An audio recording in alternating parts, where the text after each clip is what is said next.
দর্শক, ঈদ মোবারক। ঈদের এই আনন্দকে আরও বহু গুণে রাঙিয়ে তুলতে চ্যানেল 9-এর বিশেষ এই আয়োজন ফিরে দেখা আমজাদ হোসেনে আপনাদের সকলকে স্বাগত জানাচ্ছি। আমি তানিয়া আফরিন।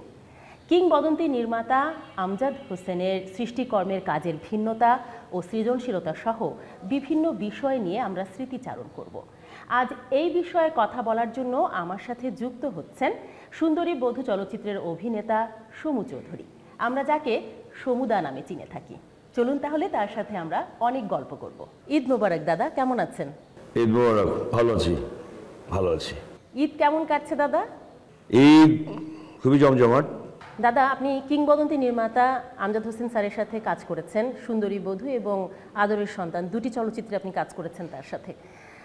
আমরা সেই সময়ের কিছু স্মৃতি জানতে চাইব। আমজাদ ভাই একটা আমাদের দেশের একটা, আমি বলবো যে অন্য ধরনের অনন্য প্রতিভা। তিনি একাধারে লেখক, একাধারে ঔপন্যাসিক, ছোট গল্পকার, চিত্রনাট্যকার, গীতিকার, পরিচালক, প্রযোজক, পাশাপাশি তিনি একজন বিরাট মাপের অভিনেতা। তার আমার যদি তার আমি তার আদ্যপান্ত জানি, এবং আমজাদ ভাই একটা বায়োগ্রাফি, মানে আমি জানি না হবে, আমজাদ ভাইয়ের পুরো বায়োগ্রাফি হবে, কেউ না কেউ বানাবে হয়তো। তো আমি যেটা বলতে চাই, আমজাদ ভাইয়ের সঙ্গে আমার প্রথম দেখা আমজাদ ভাইকে যশোরে, তার বন্ধুবান্ধব ছিল, তখন উনি এই MES-এর ইঞ্জিনিয়ারিংয়ের কন্ট্রাক্টারি করতেন। অবস্থা তখন তো খারাপ ছিল, ৭৬-এর সময়, স্বাধীনতার পক্ষের মানুষ, মুক্তিযুদ্ধের মানুষ, তাদেরও ইয়ে হচ্ছিল। আবার ওনার ছবির তখন ওরকম ডাক ইয়ে হচ্ছিল না। উনি তখন নিরক্ষর স্বর্গে বলে একটি উপন্যাস লিখেছেন, যেটা দিয়ে তিনি পরে নয়নমণি ছবিটা বানিয়েছিলেন আলমগীর পিকচার্স থেকে। আমার মনে হয় সবাই জানে, অনেক ভালো ভালো গান ছিল। নানি গো নানি তুমি আমরা মানি, আমার নানিয়া গেল ভাই সাহেবের বাড়ি, এরকম গান ছিল। নারী সুলভ, মানে নারীবাদী মানুষ, নারীকে কষ্ট দিক এ ধরনের ইয়ে তিনি করতে চান না। ববিদাকে উনি গাছে ওঠাতে চাচ্ছিলেন না নয়নমণি এই গানটার সময়। মিন্টু ভাই, না আপনি চুপ থাকেন, আমি দেখতেছি, না ববিতা পড়ে যাবে, কি বলছো এসব, হ্যাঁ আপনি থাকবেন বলে ওনারা মই নিয়ে এসে গার করে, ম্যাডাম আপনি আসেন, ৩-৪জন প্রোডাকশন বয় গা দিয়ে বাজায় দিয়ে ওনারা উঠাই দিয়ে শর্ট লইছে। এই কারণে আরও বিউটি এসছে। তার মানে একটা টিম ওয়ার্ক, যেটা ফিল্ম হইতে পারে, সেটা কিন্তু আমজাদ ভাইরা 68 থেকেই দেখিয়ে দিয়েছে, জহির রায়ন সহ, যার কারণে জীবন থেকে নেওয়ার মতো একটা ছবি হয়েছে, তাই না? তারপর তো ৭১-এর যুদ্ধের কারণে আমাদের দেশে ছবিই হয় নাই। তারপর আমার কাছে মনে হয়েছে যে অনেক পারিবারিক ছবি বা কমার্শিয়াল মুভি হলেও পরে, যেমন লাঠিয়াল হয়েছে, আমাদের ওনার নাম কি, মিতা পরিচালিত যে সমস্ত ছবিগুলো হিট করেছে, কিন্তু পাশাপাশি আবার ব্র্যান্ডিং ছবি হয়েছে কিন্তু নয়নমণি। খেয়াল করে দেখো, উপন্যাস ভিত্তিক, একটি ছেলে নিরক্ষর স্বর্গে বাস করে, সে মানে অপয়া তাকে ঘোষণা করেছে, সেই ছেলে ফাটিয়ে দিচ্ছে কাহিনী, তাই না? আচ্ছা দাদা, সুন্দরী বধূ চলচ্চিত্রে আপনি কাজ করেছেন, সেই সময়কার শুটিং স্পটের কোনো গল্প আছে কি যা খুব মজার এবং বললে দর্শকদেরও খুব ভালো লাগবে, এরকম কোনো স্মৃতি আছে কি আপনার? অনেক অনেক অনেক। সুন্দরী বধূর ছবির সময় আমাকে ডাক দেওয়া হলো, বন্ধন কথাচিত্রের ছবি। সে সময় যে প্রডিউসার ছিলেন, ওনার নাম ভুলে যাচ্ছি, খুবই ভালো মানুষ, আমাকে ডেকে বললো, সমু তুমি সাইন করো, এই ছবিতে অভিনয় করবা। বুঝতো না এটা কি জানো তো, এটা হইতেছে তোমার গৃহদাহর একটা ফরম্যাট, বলে দিল আমাকে। ঠিক আছে। আর আমজাদ ভাই ডাকলে তো কোনো ব্যাপারই না, কারণ আমজাদ ভাই একজনকে খুঁজে নেওয়া মানে হচ্ছে তার ভিতরে কিছু বের করবেন, সেটা আমরা তার প্রমাণ আগেই পেয়েছি। পরখ করতে পারতেন, এবং উনি একদম একেবারে মানে সিন দেখতে দেখতে, মানে কান্নার দৃশ্য দেখতে দেখতে উনি অঝরে কাঁদতেন, হাঁ করে কাঁদতেন। আমরা পিছনে থাকলে আবার তাকাতে, হ্যাঁ কাটো ভালো স্যার, হ্যাঁ মুস্তাফিজ ওর একটা ক্লোজ নাও, এইরকম করতেন উনি। তো এইরকম একটা আবেগী মানুষ, তার সঙ্গে অনেক রাত অনেক দিন কেটেছে, তার কাছ থেকে আমরা নলেজ নিয়েছি, ছবি বানানোর সিস্টেম তৈরি কী হতে পারে। ফার্স্ট শট, একটি ফার্স্ট সিনের লাস্ট শট থেকে দ্বিতীয় সিনের ফার্স্ট শটে কী হতে পারে, ট্রানজিশন তিনি আমাদের শেখাতেন, সংলাপ করে লিখতে। আর তার গান তো জুড়িই নাই, তাই না? তো যাই হোক, আপনি সুন্দরী বধূ সম্পর্কে জানতে চেয়েছেন। সুন্দরী বধূ যখন ছবি শুরু হলো, FDCC সেট পড়লো 17 দিনের, অল আর্টিস্ট মোটামুটি 8 থেকে 9 দিন, ভোর সকাল 7টায় ঢুকি আমরা, কেউ 8টায় ঢুকে, মানে নায়িকা নায়ক তো 7টায় ঢুকতেই হবে, রিয়াজ আর শাবনুরকে, কারণ ও আজ উইথ মেকআপ আসে তাহলে 10 ওকে, ইটস ওকে। আমরা 8টা, আমাকে আমি কোনো সময় 9টা 10টায় যেতাম, আমার কাছ থেকে আমার ফোন করে স্যার হিরো আপনার কাজ কিন্তু ঠিক আছে যাও বলিস আমি চলে আসবো, আমি যাদের বলিস টেনশন না করতে, সে আবার আমাকে নিয়ে খুব টেনশন করতো। নামিয়েছি, দেখি নেমে যায়, আসছো, হ্যাঁ আচ্ছা রাখো বলে ফট করে আবার 500 টাকা আমার পকেটে ঢুকে দিল। এরকম ছিলেন উনি। ছবিতে ওনার গালাগালিও খেয়েছি আমি, উনি টেনশন হয়ে যেতেন মানে কারোর সঙ্গে অভিনয় করতে গিয়ে, এটা এরকম করো, হ্যাঁ, এবং আমাকে সুটেড বুটেড করে যা করলো, আমাকে যা যা করেছে আমরা তাই করেছি। এবং তার সঙ্গে যে ক্যামেরাম্যান ছিলেন, ক্যামেরা ডিওপি ছিলেন জেডিজ Mintu, is a nice smart romantic man. হ্যাঁ, তার ফটোগ্রাফি হচ্ছে আব্দুল লতিফ বাচ্চুদের ঘরের ঘরানা, দুইজনের জুটি যে ছিল আদরের সন্তানের, সেটা আমরা দেখেছি অসম্ভবভাবে। সুন্দরী বুদ্ধিতে সেটা তোমরা প্রমাণ করেছেন, তোমরা ছবিতে দেখেছই যে ছবি কীরকম ছবি হয়েছে, এবং আমাদের প্রত্যেকটি ক্যারেক্টারকে তারা নিখুঁতভাবে ইয়ে করেছে, তাই না? গ্রাম বাংলার ভেতর থেকে ঘোরার চেয়ে উনি হচ্ছেন গ্রামের মানুষ, উনি জেলে পরিবার দেখেছেন, উনি তৎকালীন সময় গ্রামীণ দেখেছেন, এবং আল্লাহ তাআলা কিছু মানুষকে তো কিছু মেরিট দিয়ে বুঝেছেন, কিছু প্রতিভা দিয়েই নিয়ে আসেন। আমজাদ ভাই তাই, জামালপুরে যে কয়জন নক্ষত্র আছে, কবি শামসুর রহমান, আব্দুল আল মামুন, আনোয়ার হোসেন, হ্যাঁ, এই যে জামালপুরের নক্ষত্র, আমজাদ হোসেন একটা বড় নক্ষত্র, যিনি তার কপালে আবার ফিরে গেছেন, সেখানে কবরবাসী হয়েছেন, তাই না? প্রিয় দর্শক, ফিরে দেখা আমজাদ হোসেন অনুষ্ঠানে নিচ্ছি ছোট্ট একটা বিরতি, ফিরছি কিছুক্ষণ পর।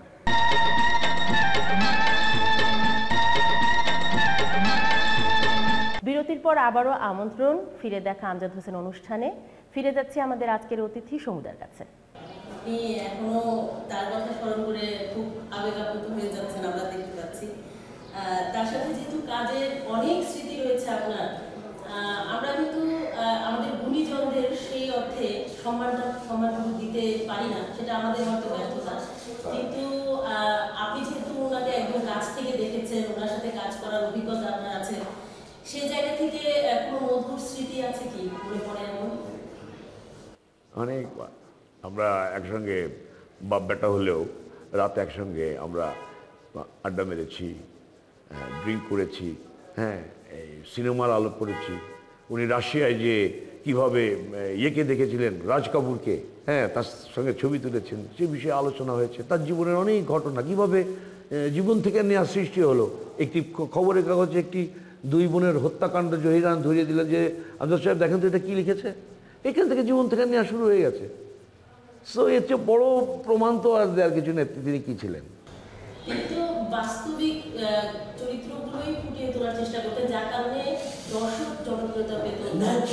ন্যাচুরালি এবং উনি সিনেমা বুঝতেন যে কতটুকু লাউজি করতে হবে। আপনি যদি ভাত দিয়ে দেখেন তাহলে কি দেখবেন যে ওখানে এই ভাতের কষ্ট, আমরা যদি ভাতের কষ্ট পাই আমরা কেন চিৎকার করুম? কোনোদিনই করুম না, এই ভাই খাইছে না, ভাই খাওয়া না, জান ভাই, মানে এরকম করবা নেই। কিন্তু ওখানে বলছে ভাত দে করে কাঁদছে, এটা সিনেমার পজিশনের জন্য দিতে হবে, এটা আমজাদ ভাই বুঝতেন, আমজাদ ভাই সেটা করেছেন। কোথায় গান লাগালে কোন এটা মিউজিকটা দিলে পরে দর্শক নাচবে সেটি তিনি করেছেন। তিনি তো লোকজ গানের মতো 7টা গান করেছেন নয়নমণিতে, কসাইতে করেছে কতগুলো গান, জন্ম থেকে জলপির মতো ছোট্ট গল্প সে 5টা গান ব্যবহার করে বসেছেন। ফিজিকার লিখতে লিখতে হঠাৎ বলছে না এই গল্পটাকে নাগাচ্ছে না, ঠিক আছে রাখ, এই যে একটা গান দিয়ে সাইজ করে ফেলাই করে ফেলছে। সেজন্য তিনি জীবনে অনেক কষ্ট করেছেন। নিজে কোনোদিন গাড়ি চালাননি, ভয় পেতেন আমার মতো, আমিও গাড়ি চালাতে ভয় পাই খুব, মানে খুব মনে হয় যেন সারা মেরে দেবে, দরকার কি ভাই, বসে থাকলাম পিছনে চালাক দেবো, এরকম আর কি।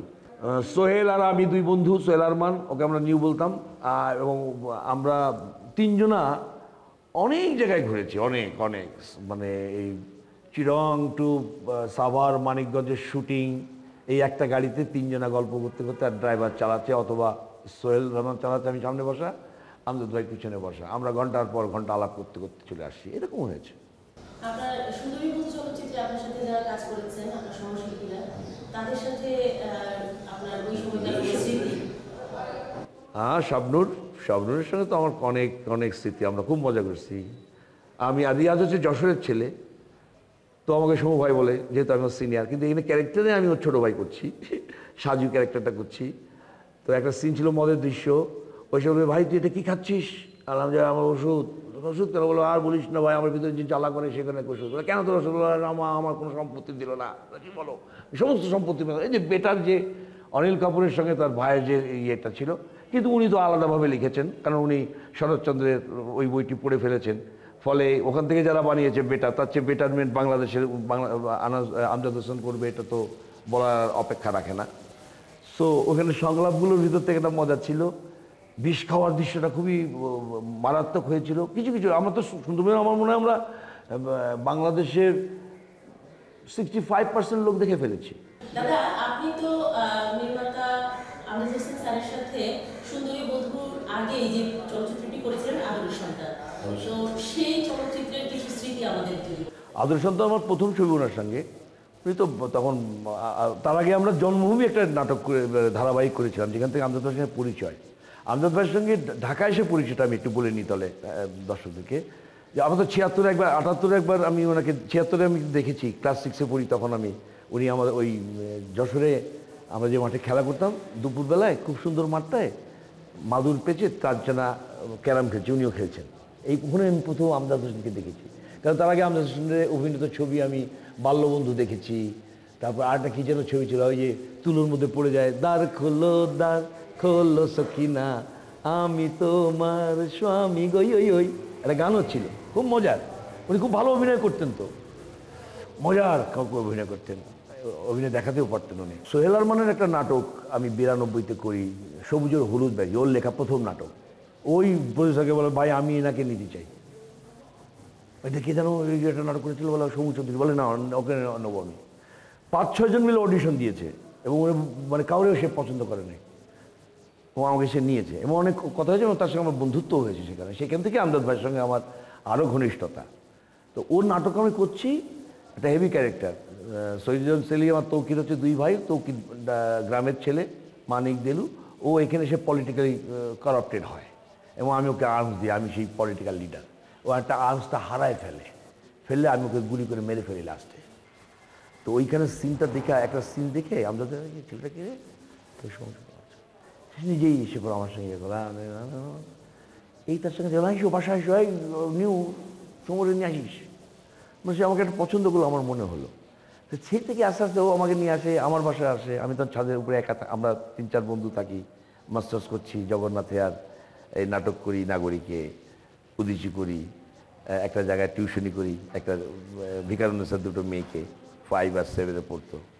তখন তখনকার সময় আমাকে 1500 টাকা দিত, 88-89 কথা বলছি এনিওয়ে। তো আমজাদ ভাইয়ের আমাকে আদরের সন্তানের আগে আমরা জন্মভূমি করার পরে তো আরও কষ্ট হলো, যাওয়া আসা, রাত থাকা, ওনার বাড়িতে থাকা। দেখা যাচ্ছে আমি শুটিং করে আমরা বিটিভি থেকে কাজ করে ওখানে যে আমি আরও শুইলাম, তোরা শোষ নাই বলে আসে, আবার আসলো আমাকে গল্প করলো, আমরা আবার খুঁচায় জিগাইতাম, আচ্ছা গোলাপে এখন ট্রেনে কী কিনে হয় শোনো, ওই সমস্ত কইতো, কীভাবে বিষ খাওয়ানোর সিনটা করেছিল, এগুলো সব উনি বলতেন, আমরা শুনতাম এগুলো, কারণ এগুলো তো ইনফরমেশন না। আর আমরা খুব কিউরিয়াস হইতাম সেসব শোনার জন্য, খুবই মজা। এবং আমজাদ ভাইয়ের সাথে আমি অভিনয় করেছি, এটা আমার সৌভাগ্য। তারই একটা লেখা, তার নাটকে আমি করেছিলাম আমদুচোর, আর সেগুলো হচ্ছে চোর, পুরো কালো মেকআপ নিয়ে আমি চোর হিসেবে ঢুকিলাম বাড়ির ভিতরে, শুধু চোখ দুটো লাল ছাড়া কিছু দেখা যায় না, টুকস করে বলেছি।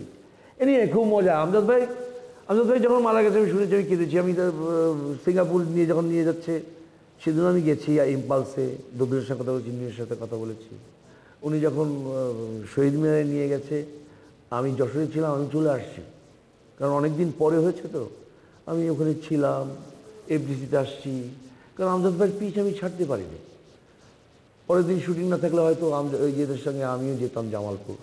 তারপরে কয়েকবার এই যে গলুই ছবির শুটিং, আবার একটা ছবির নাটকের শুটিং, দুটো নাটকের শুটিংয়ের জন্য জামালপুর গেলাম। কয়েকবার ট্রাই করেছি যে ওনার কবরটা জিয়ারত করবো, কিন্তু এখনও ভাগ্যে হয়ে উঠলো না, জানি না কেন। উনি আমাকে ক্ষমা করে, ওনার জন্য আমি দোয়া চাই, উনি যেন আল্লাহ ওনাকে বেহেশত নসিব করুন। প্রিয় দর্শক, ফিরে দেখা আমজাদ হোসেন অনুষ্ঠানে নিচ্ছি ছোট্ট একটা বিরতি, ফিরছি কিছুক্ষণ পর।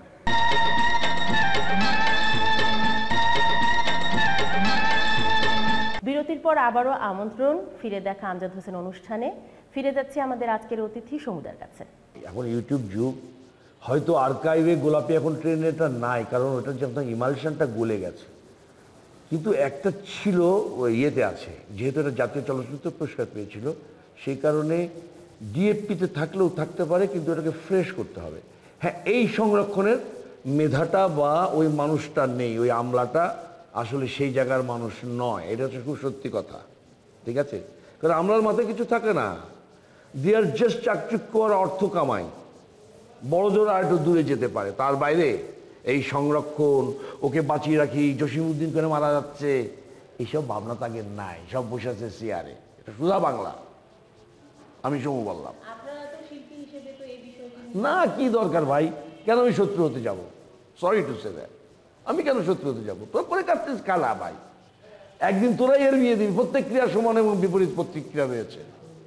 তুমি যা কিছু জ্যাসে ভরনি ওইসে কারণে তুমি যা করবা তা তো ভরতেই হবে, হয় হাসপাতালে নয় জেলখানায়। দাদা, সুন্দরী বধূ সিনেমায় যে চরিত্রটি আপনি করেছিলেন সেই চরিত্রটি কেমন ছিল? আমি হচ্ছি, তোমার যদি গল্পটা খেয়াল করো, সেটা হচ্ছে যে রেয়াজকে নিয়ে বুলবুল আহমেদ, তার বউ মারা গেছে, একটু জমিদার টাইপের মানুষ, ছেলের মায়ের আবদারের কারণে নতুন করে একজনকে বিয়ে করে নিয়ে নাসিমা খান। সে প্রথম বাবুকে খুব আদর টাদর করতে, এটা ওটা মায়ের মাতৃত্ব যা জাগে তাই হয়েছিল। বাট যখন তার ছেলে সাজু হলো, সে সে জাস্ট চেঞ্জেস হারসেলফ।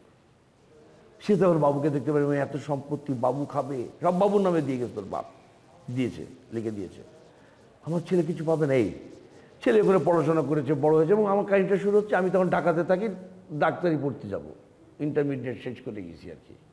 কিন্তু রং ঢং আছে, ঢাকায় যে নষ্ট হয়ে গেছি, বাপের মেলা টাকা, বাপরে ওরা পাগল বানায় বসা রাখছে, ঘরে বন্দি করে রেখেছে, যেটা শাবনুর পরে উদ্ধার করে। আর হচ্ছে সহজ সরল গোবেচার একটা ছেলে, গাছে মাঠে কাজ করছে, মা ছাড়া কিছু বোঝে না, মা যা শুধু বাবু ডাকলে হয়, কোথায় আসো দৌড়ে চলে আসে। প্রেমও তার কাছে তুচ্ছ, মায়ের কাছে যেটা হয় আর কি। সে সৎমা কোনো দিন মনে করে না, সে নিজের মাই মনে করে, যেহেতু সে মানুষ করেছে। কিন্তু পরবর্তীতে সম্পত্তির লোভে মা যা করেন, সে নিজের চেহারাটাকে প্রকাশ করে ফেলেন। সেটা নিয়ে ড্রামা আছে, ক্যালকুলেশন আছে, শেষ আছে, সেটা তো আপনারা দেখেছেন ছবিতে। আমার ক্যারেক্টার যেটা, সেটা হচ্ছে আমি ঢাকায় যেয়ে পরে বকে যাই, একটু ড্রিঙ্ক খাই, এবং একটু নাচেও দেখার শখ আছে আর কি, একদম পুরা। হ্যাঁ, একটু খাইটা করি, আবার নাসরিনের সঙ্গে নাচ দেখি, মানে বেশ পয়সা খরচ করি আর কি। তো এটা আমরা ফুলবাড়িতে, ডিপজলের বাড়িতে শুটিং করেছিলাম, খুব মজা হয়েছিল। নাসরিন তো খুব ভালো নাচে। বাবু ভাই ছিল, বাবু ভাইয়ের কথা বলতে হয়, আমির হোসেন বাবু।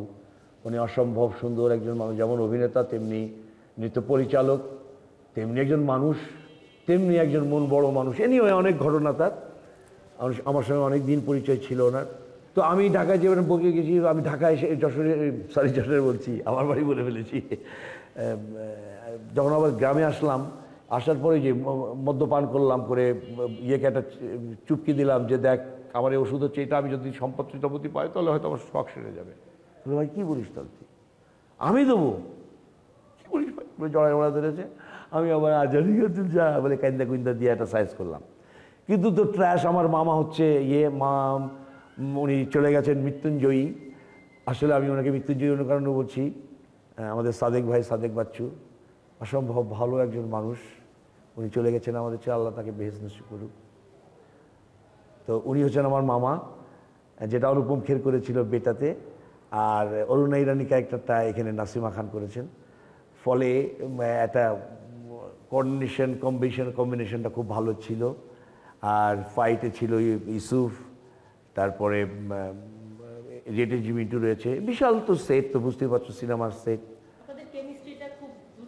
দুর্দান্ত ছিল। এবং একটা জায়গায় আমি ওই ভাবির কাছ থেকে তোমার দলিলটা নিয়ে নিতে হয়, যদি ভাবি দলিলটা দেওয়া হবে, ওটা সই করে দাও।